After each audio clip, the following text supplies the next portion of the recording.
सबसे पहले आप सबका मेरी प्यार भरी नमस्कार। ओशो जी ने एक बहुत ही सुंदर कहानी सुनाई गौतम बुद्ध जी की। एक बार गौतम बुद्ध जी एक गांव जाते हैं वहां पर अपना प्रवचन देने के लिए। तो गौतम बुद्ध जी उस वक्त काफ़ी पॉपुलर थे, तो पूरा गांव इकट्ठा हो जाता है। और जब पूरा गांव इकट्ठा हो जाता है तो प्रवचन देने का समय भी हो जाता है। पर गौतम बुद्ध जी प्रवचन देना स्टार्ट करते नहीं हैं। लोग आ जाते हैं, गैदर हो जाते हैं, गौतम बुद्ध जी भी रेडी हैं, पर वो प्रवचन देना अभी शुरू नहीं कर रहे। तो एक बंदा उस क्राउड में से आकर के गौतम बुद्ध जी से पूछता है कि आप प्रवचन देना शुरू क्यों नहीं कर रहे, सारे लोग तो पहुंच गए।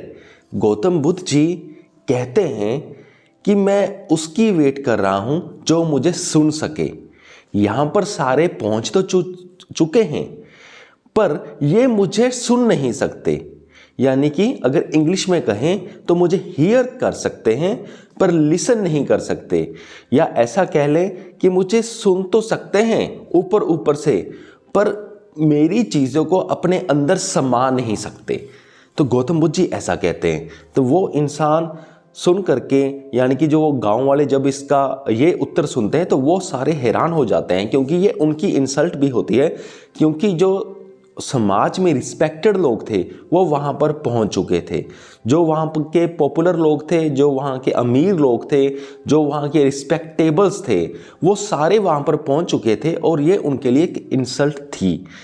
तो गौतम बुद्ध जी पर कहते हैं कि मैं तो सिर्फ उसकी वेट कर रहा हूँ, और जब तक वो आएगा नहीं जो मुझे ठीक से सही से सुन सकता है तब तक मैं अपने प्रवचन देने शुरू करूँगा नहीं। तो उसके बाद क्या होता है, एक गरीब सी लड़की आती है जो किसी खेतों में काम करती है और वो एंटर होने लगती है। और जैसे ही वो क्राउड में एंटर होने लगती है, जैसे ही गौतम बुद्ध जी की निगाहें उन पर आती हैं, तो गौतम बुद्ध जी कहते हैं कि हाँ, जिसकी मैं उड़ीक कर रहा था वो यहाँ पर पहुँच चुके हैं, अब मैं प्रवचन देना शुरू करता हूँ। तो सारे लोग बहुत हैरान होते हैं कि हाँ, अरे गौतम बुद्ध जी इस लड़की के लिए प्रवचन नहीं दे रहे थे, और इस लड़की को तो कोई जानता भी नहीं है, किसी को तो ये पता भी नहीं है कि ये लड़की यहाँ पर रहती भी है या फिर नहीं। तो ये थी छोटी सी कहानी।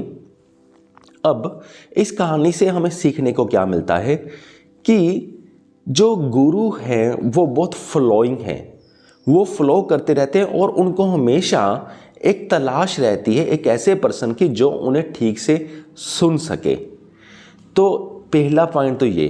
दूसरा पॉइंट, अगर समाज में लोग रिस्पेक्टेबल है, अगर मान लो कोई समाज में लोग बहुत रिस्पेक्टेबल है या अमीर है, ये ज़रूरी नहीं है कि वो एक गुरु का पात्र बनने के लिए लायक है या एक गुरु का सही डिसाइपल बनने के लिए लायक है।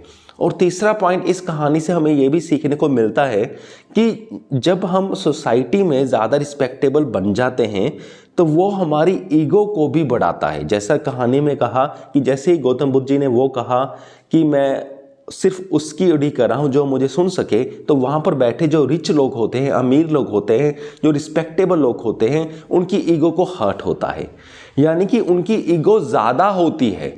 और इस कहानी में हमें यही सीखने को मिलता है कि जब तक हमारी ईगो ज़्यादा है तब तक जो मास्टर है, चाहे वो ठीक हमारे सामने बैठे हैं, चाहे जो महान गुरु हैं, चाहे गौतम बुद्ध जी हैं, अगर वो हमारे ठीक सामने बैठे हैं तो हम फिर भी उनसे कुछ नहीं सीख पाएंगे, क्योंकि हमारे में वो पात्रता नहीं है। और पात्रता किस में निकली? उस गरीब लड़की में। और वो गरीब लड़की किसको सिंबलाइज करती है? वो एक्चुअल में अगर हम ध्यान से देखें तो वो गरीब लड़की सिंबलाइज कर रही है जिसमें ईगो नहीं है, जिसमें कोई छल कपट नहीं है, जिसमें यह नहीं है कि मैं बहुत महान हूँ, जो बिल्कुल सिंपल है, जो बिल्कुल ऑर्डिनरी है, जैसे कि चुआंग सू है।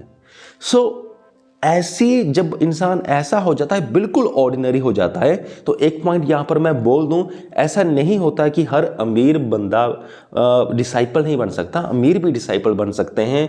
पर कहने का मतलब है कि उनका अंदरूनी मन उस लड़की जैसा होना चाहिए, उनका अंदरूनी मन चुआंग सू जैसा निर्मल और कॉमन होना चाहिए। हम अंदर से वेरी ऑर्डिनरी होने चाहिए और कोई ईगो भाव नहीं होना चाहिए, यानी कि नेगेटिव ईगो नहीं होनी चाहिए, अगर मैं मॉडर्न लैंग्वेज में कहूँ तो। सो मुझे पूरी उम्मीद है कि आप सबको ये वीडियो समझ में आ गया होगा।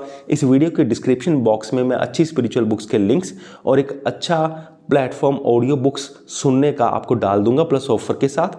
सो आप उनको चेक करके देखना ना भूलिएगा। इस वीडियो को यहाँ तक देखने के लिए आपका बहुत बहुत धन्यवाद।